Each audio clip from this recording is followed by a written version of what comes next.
Before I go into this method of muscle testing, I want to tell you about one of my clients, because results really matter. And as I said before, it doesn't matter how you get results as long as you do. I don't care if somebody waves a rubber chicken over my head and says abracadabra. If my symptoms get lighter, I'd be crazy not to continue that. I hope you all agree. Okay, so I had this client, she's a therapist, and she had severe pelvic pain. She had it for 20 years. She's 52 years old. And we did the emotion code on her, and I muscle tested her at a distance. This wasn't in my office. I muscle tested her and I found 4 trapped emotions. I found anger, bitterness, hatred, and resentment. And then I muscle tested it and went back to the age of 32. So I narrow it down in a hurry. I just asked the question, did this happen after the age of 40? No. Did it happen after the age of 35? No. Did it happen after the age of 30? Yes. Did it happen at age 30? No. 31? No. 32? Boom. I get a yes. So it goes back 20 years to age 32. So I asked her, I said, what the heck happened to you at age 32 with these negative emotions, anger, resentment, hatred, bitterness? She says, oh, I had a hysterectomy. I said, well, what do those emotions got to do with hysterectomy? She said, oh, it was a botched hysterectomy. The doctor nicked a nerve and she bled out internally. And there were complications, and she had a lot of pain, and then there was a malpractice suit. So anger, bitterness, resentment, hatred towards the doctor.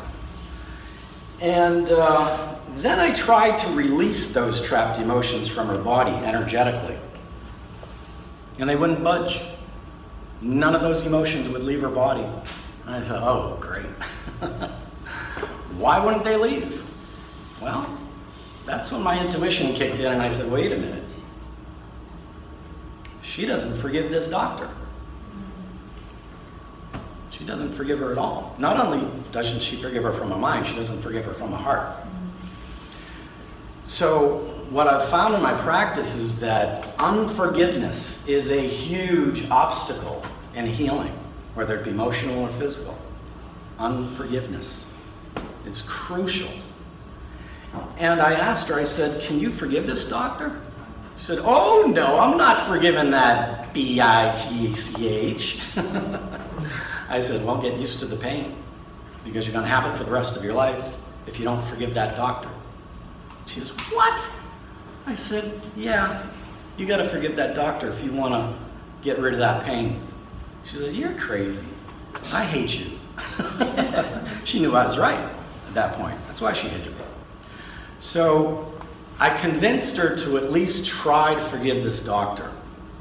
And through her intentions alone, now her body released all 4 of those trapped emotions from her body. Anger, bitterness, resentment, and hatred. Boom. And she had a lot of pelvic pain. So on a scale of 1 to 10, she was like an 8 when I spoke with her. So at the end of the 90-minute session, I asked her, I said, how's the pain now? She says, I don't know, let me get up and walk around. So she did. She got up and walked around. And she said, you know, maybe it's just coincidence. Where's she from?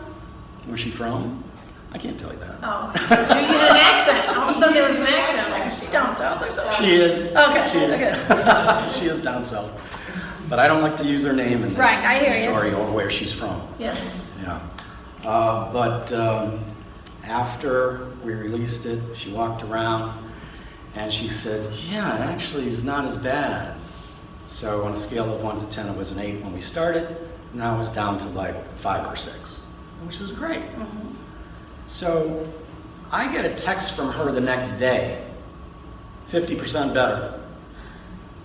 Whoa, that's awesome.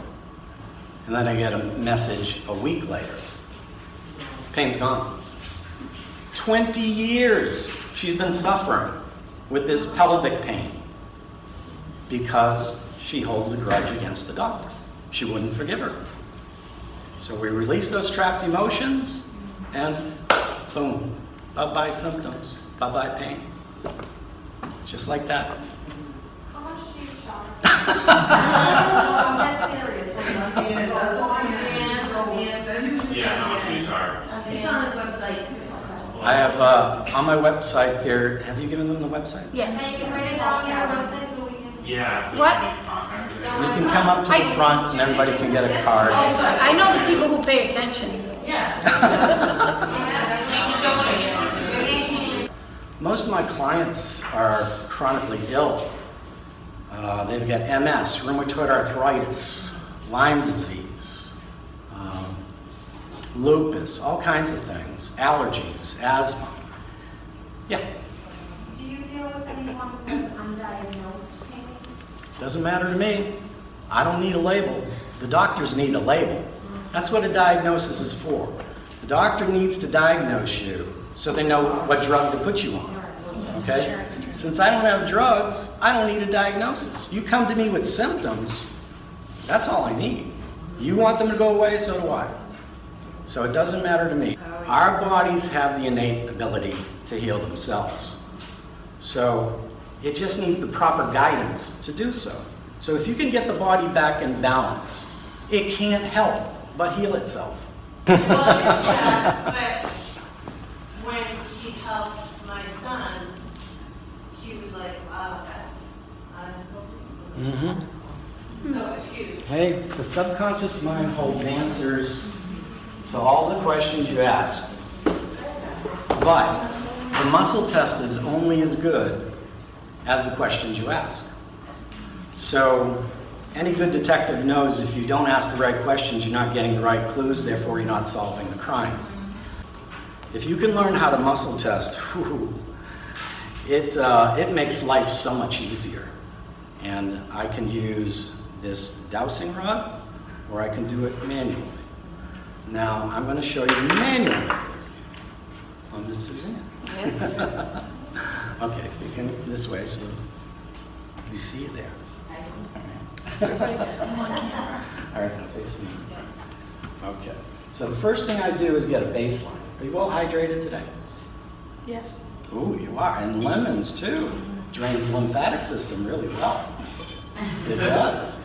It's got lithium in it. Lithium, the element from the earth, not the drug. And lithium drains the lymphatic system really well, gets toxins moving out. So it's good that you have the lemons in the water. Yeah. So the first thing I do is get a baseline, make sure that you are testable. So I want you to put out your right arm, and I want you to resist as we ask a question.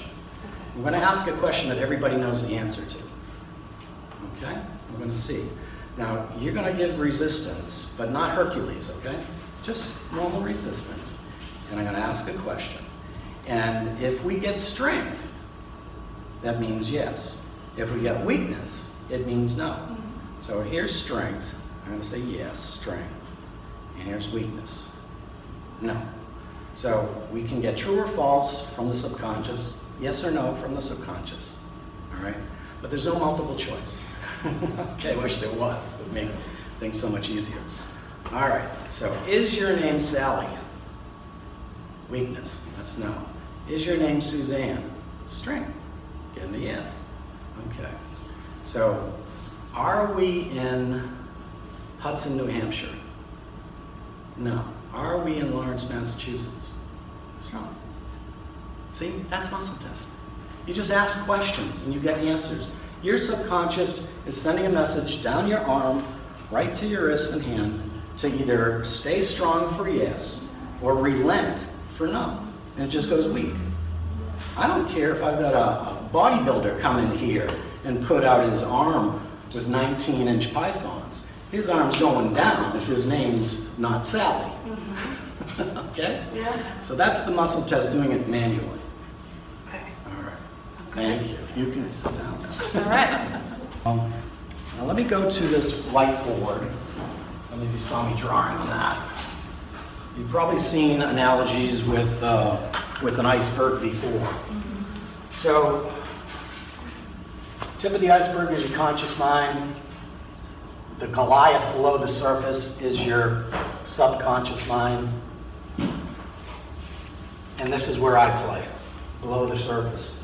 But the great thing is that when you muscle test, you're not just dipping into someone's subconscious mind. You are tapping into universal knowledge. That's the ocean that this is submerged in. So we can find out things that your subconscious doesn't know the answer to, and mine doesn't either. Example of that, this woman in Portland, Oregon called me and said she had food poisoning. And through my experience, I know that it's likely toxins. It's not bacteria or parasite. So I fully expected to be taken to my manual to the area for toxins, and my muscle test took me to the category for vitamins. And I'm like, what? This doesn't make sense. And I'm thinking, maybe my muscle test is off, I need to clear my energy. I was doubting my own muscle test. And I had a voice at the back of my head saying, don't doubt the muscle test. It's highly accurate. I said, okay, I'm gonna go with it. So I start muscle testing all the vitamins. Vitamin A, nope. Vitamin B, nope. Vitamin C, nope. Vitamin E, nope. Vitamin D, boing. Vitamin D increase. So I'm like, what's that got to do with food poisoning? This woman's very sick. So I went to Google. I put in vitamin D connection with food poisoning. And up popped all these search results, and the top one was the doctor's blog. And the article's title read, Rampant Increase in Food Poisoning Due to Vitamin D Deficiency. I didn't know that. My client didn't know that. How the hell did the muscle test know that? Universal knowledge. Your subconscious is connected to that vast ocean that is universal knowledge. If you ask the right questions through the muscle test, there's nothing you can't get in return. The body will respond. Yes or no, true or false, but it's not going to go gray areas. It's not going to give you multiple choice. So you got to know what questions to ask, and that comes through in experience and intuition. Trust your gut. Trust your intuition or experience. So the woman with the pelvic pain, how many, was that just one session that you figured out the problem and the solution, and the pain pretty much went away after that one session? Yes. Okay. Yeah. It was gradual. It wasn't totally gone at the end of the session. But a lot of people at the end of a session, like 60, 90-minute session, they report feeling lighter, happier, more calm and peaceful. And that's not uncommon. A lot of them have symptom reduction, so I ask them before the session starts, what's your neck pain right now, scale of 1 to 10? And they'll say, well, it's about a 6 right now. And at the end of the session, I ask them again. And often it goes down a couple of notches, and sometimes it just goes away. Because that neck pain is not from something structural. It's from your mother-in-law. Oh, you think I'm kidding? Literally. I'm not kidding. Literally. You can also have inherited trapped emotions from your parents, grandparents, or it goes way back generations with your ancestors. So these are frequencies that get trapped in the DNA. So if you have any inherited trapped emotions, you've had them since the moment of conception, and you never knew it. It's there. So you carry this thing like an anchor for 30 years, 40 years. Is that what you think that like intergenerational trauma is? Like it comes It can be, yeah. Yeah, part of it. Right.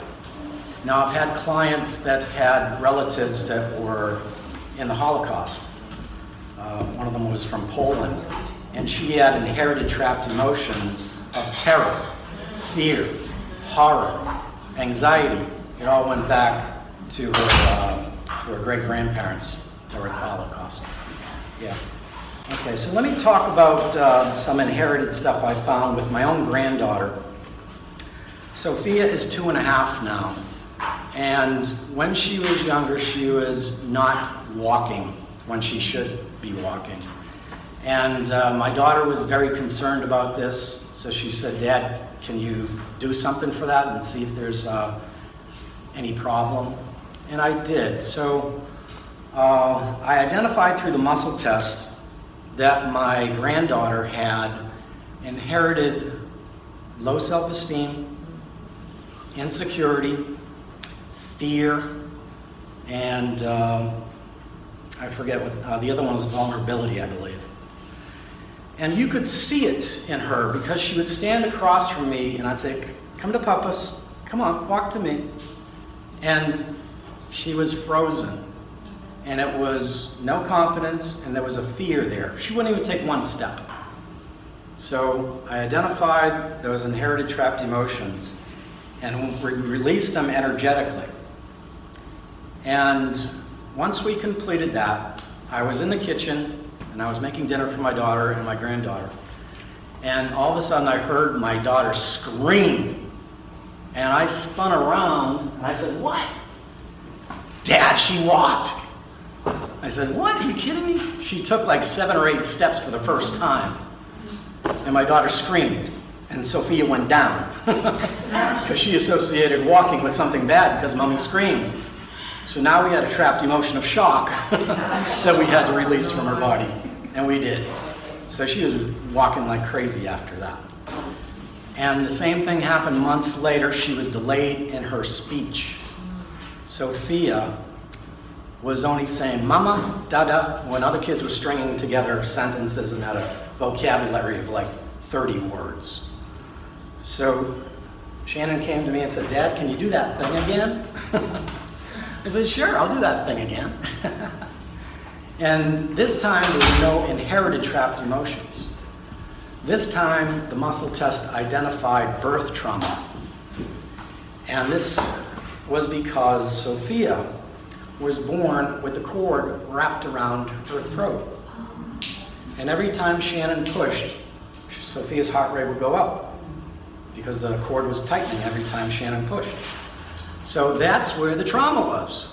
Where does that speech come from? Vocal cords, larynx. So all the trapped emotions were stored in the throat area. So we released those. And I didn't do it on her physically because she was in bed sleeping. So I did it by proxy that night. And then the next morning, Shannon, I let her sleep in and I took the baby downstairs. And I had her play this game where she throws these colored balls up against the wall. And then I tell her which ball to get and bring back to me.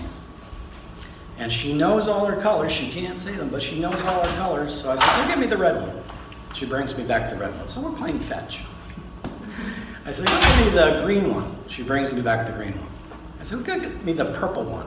She grabs the purple one, brings it back, puts it in my hand, and says, "Purple." "Shannon, wake up!" She's talking. So Shannon comes down and says, "What'd you say? What'd you say?" I said, "She said purple." She says, "Sophia, say purple." She just said it for me. So later that night, she's saying purple like crazy, and then she's saying blue, and then she's saying red. And before you know it, she's got a vocabulary of 30 words after a week and a half. Good job.